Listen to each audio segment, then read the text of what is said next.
This was insane to witness. Week 3 in the books. The Buccaneers come out on top once again in another thrilling, nail-biting finish that is putting a lot of Bucs fans in the hospital. I mean, not really, but the cardiac Bucs have come around once again, but the Bucs escape with another win. I'm Sebastian with the Buccaneers Digest. Welcome back, everybody. Yes, I was at the game. That's why there wasn't a live stream. I got this bucket hat by getting there early. Very proud, very excited, and just what a win! What a start to this season. I mean, like we said during the week, any way that you can get a win with this makeshift offensive line that we were dealing with all the injuries, with reinforcements coming in very soon, possibly even next week with Godwin and Wirfs. Just get this win, whatever it takes, get this win. And for most of the game, the Bucs were really in control of things, and I think that Todd Bowles ended up talking about how they let off their foot off the gas a little bit towards the end. But in the end, the Bucs prevailed and just a nail-biting, crazy finish with the field goal block kind of putting us down, and then Baker leading another comeback drive in the final minute of the game. Just sensational stuff. Lots to talk about. Subscribe and just join Bucs Digest. We gotta keep building this, and I'm really proud of the community that we already have here. But let's get right into it. What's the takeaway right now from the game? Well, from Pewter Report, Matt Matera had to say his stats weren't eye-popping by any means, but Baker Mayfield was precise and commanding with the offense. He made all the right throws, even tossing a touchdown to Mike Evans. While Mayfield did have a fumble that was recovered by Graham Barton, he never put the ball in harm's way when throwing the ball. Working behind a makeshift offensive line, he didn't have too much time in the pocket. Mayfield was typical Mayfield in the win. And that's pretty exciting to basically have, a quarterback like Mayfield, and we're saying that this is normal for him. This is typical. This kind of clutchness. He's become one of the most clutch quarterbacks in the league. He has swag. He has aura. I'm really proud to have him as our quarterback, and I'm just thrilled to be in. I mean, think about where we were before the Brady era, where Jameis Winston would throw more interceptions than he would touchdowns, or just as many at least.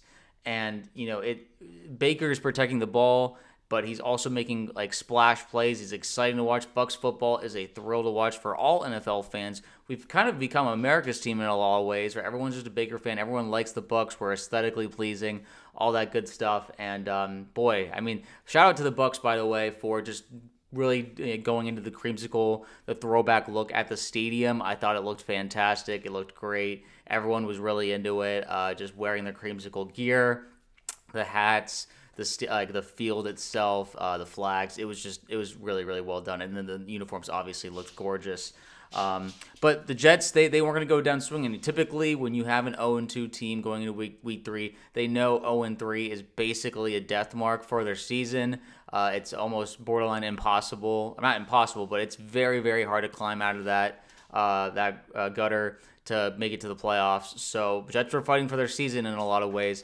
And, we had to make sure that we brought, we fought with the same sense of urgency, that we fought with, just a lot of passion, a lot of resiliency. And resiliency is really kind of the main word, the main, the theme of this Bucs season so far. I want to just go over some of the quotes that the guys have been talking about. Todd Bowles had to say, "It's hard to win in this league, period. Shooting ourselves in the foot doesn't help us much, but the resiliency they have to come back and win those games, you have got to stack the wins while you iron out the kinks. A lot of teams are crying because they're losing the close games. We lost some last year. We're winning them this year, so we're extremely happy about that." And I mean, he couldn't be more right.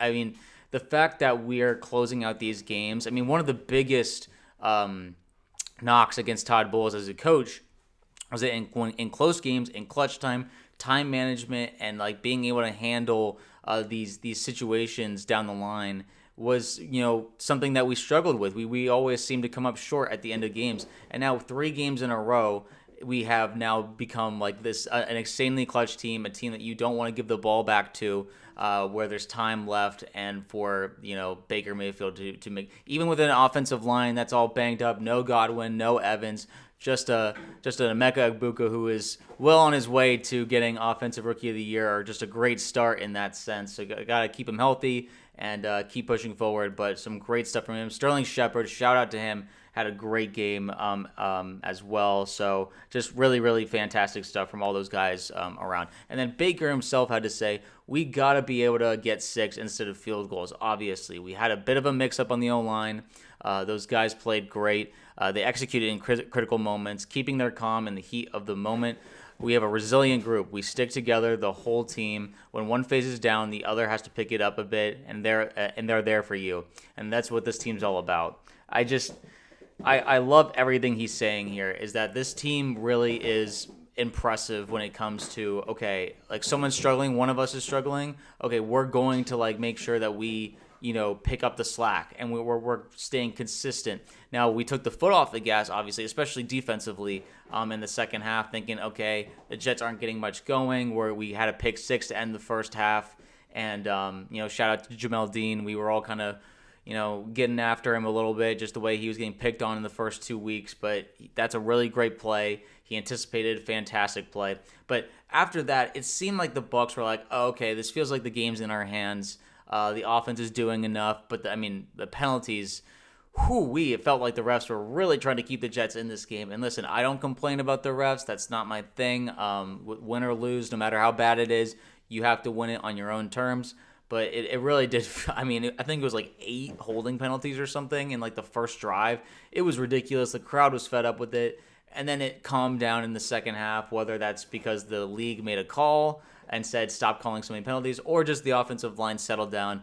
I'm not sure, but I'm just glad that it did, because there were a lot of clutch drives that Baker and the offense had to make in the stretch. And if there were holding penalties that happened during those moments, that would have really, really soured the moment. So I'm glad that they figured that part out. But even just like the controversial calls, Emeka made a great sideline catch. Well, the one-handed grab was amazing, one of the best catches of the year. But then, the catch that he, bobbled but made, well, I think he made it. And Baker, they thought he made it. Most people, I would say, thought he made it, and then they didn't even review it because it was inside 2 minutes, and Todd Bowles couldn't challenge it. That was frustrating.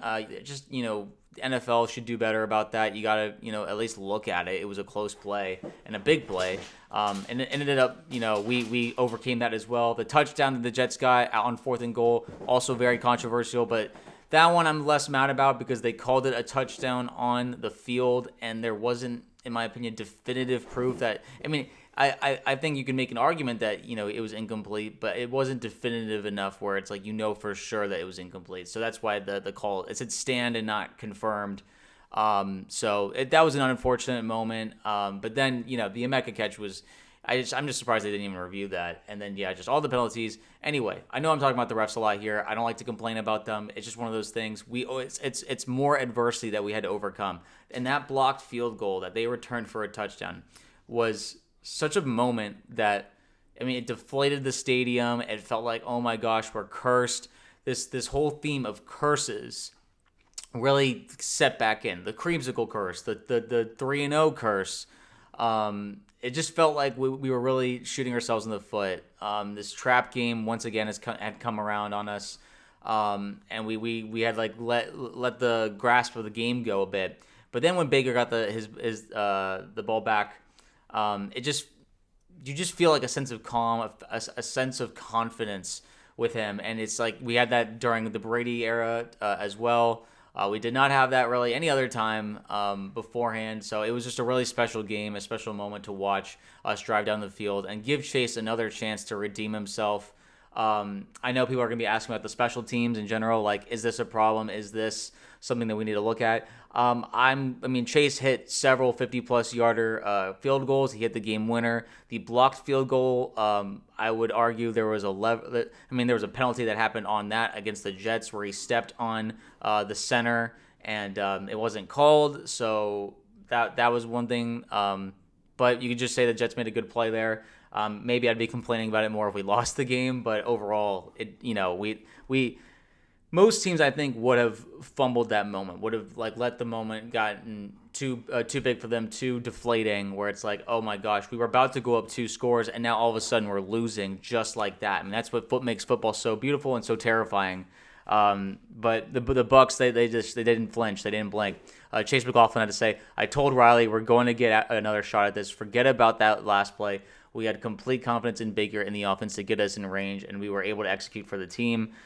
That's what I'm talking about, man. These guys have so much confidence in each other. There's so much trust. There's so much belief in this organization. Just the vibes, the culture, everything is so great. You should have. I mean, anyone who was at the stadium, who was at the game, just felt like a great energy around the Buccaneers. No matter how the game was going, just a lot of just smiles and enjoyment of football. The throwbacks, I mean, it was gorgeous to look at, and just a lot of good football, a lot of great plays. Mike Evans getting a touchdown was awesome to see. Baker just not turning the ball over, played a really, really, again, he's not lighting up the field or anything with like yards or anything, but then again, he has a makeshift O-line. We don't have Tristan Wirfs. We don't have Chris Godwin. There's a lot of like things that, we're having to work around right now. And I really want to shout out Josh Grizzard again. I think that he's doing a lot of great play calls. Nothing too fancy, not getting too complicated with trick plays or anything. Just very trusting his guys. Bucky Irving had some great runs. Rashad White, all these guys that they're not. They're letting their guys play. They're getting the ball to their skill players and saying go after it, make a play, and that's what's working for us. It's really causing a difference here. And I can't say enough about that. And then, there's a stat here that the Buccaneers talked about. Resilient is the first word they say, but we are the first team since 1970 with a game-winning score in the final minute of regulation in each of the first 3 games of a season. That's amazing. And I know we were just talking about how resilient of a team this is, but I really want to compliment the Buccaneers and just how they've adjusted from last year. Last year, it felt like every time we were in a close game, we lost. That's including the game against Washington in the wild card round. But you can think about the Chiefs game, the Niners game, the Falcons games. It's just like we just couldn't close out a game. And now 3 games in a row, we're like we've gone down late, but then we've also finished it late.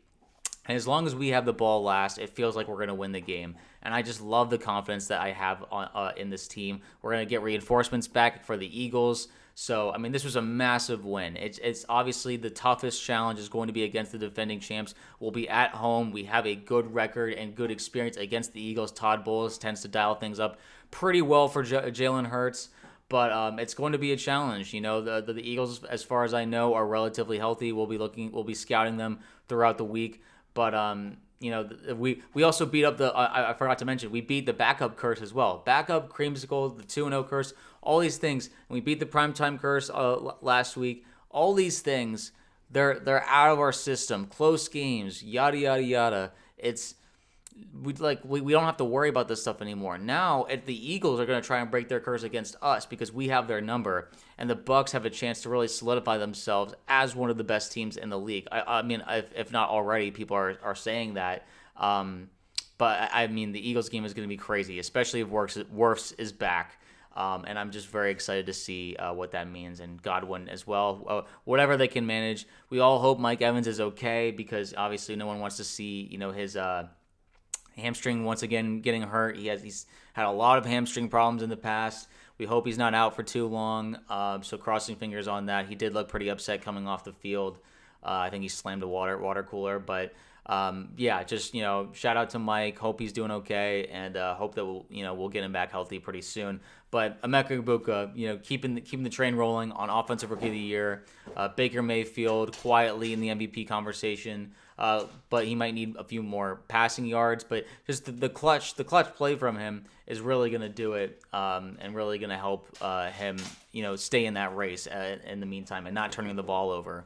And just man, this team is so exciting to watch, isn't it? We finally got turnovers. Antoine Winfield also had a great play. We got some sacks. I think it was 4 sacks. I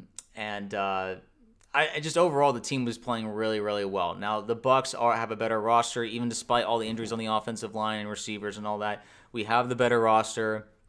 Todd Bowles is an experienced coach.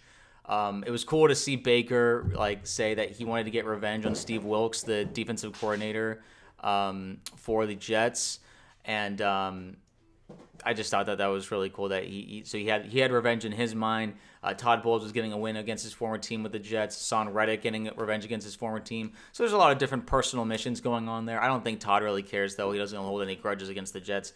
It's been a long time since he was with that organization. But I'm just, again, I really think that it's cool that there's an edge to these Buccaneers, just as much as they're fun to watch and happy-go-lucky, really good jokes, really good vibes.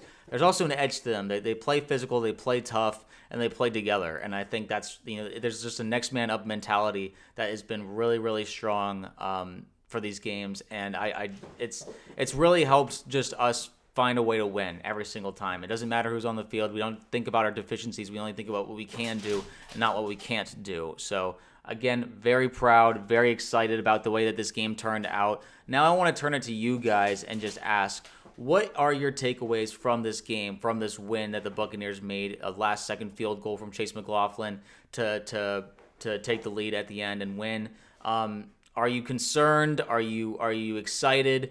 I would hope that most people are excited about going into the Eagles game. We're both 3-0. It's going to be a heck of a fight, but we'll be at home. And I just can't wait to see what happens there, because I think it's going to be a crazy battle. And Baker, the team's ready for it. We've broken a lot of our curses. But who was the most impressive performance from you? There's some defensive guys that we're going to shout out later in the week, like Jacob Parrish. I think is stellar. He's a stud. Benjamin Morrison's looking better. And then Emeka, obviously. But let me know in the comments below your biggest concerns, your biggest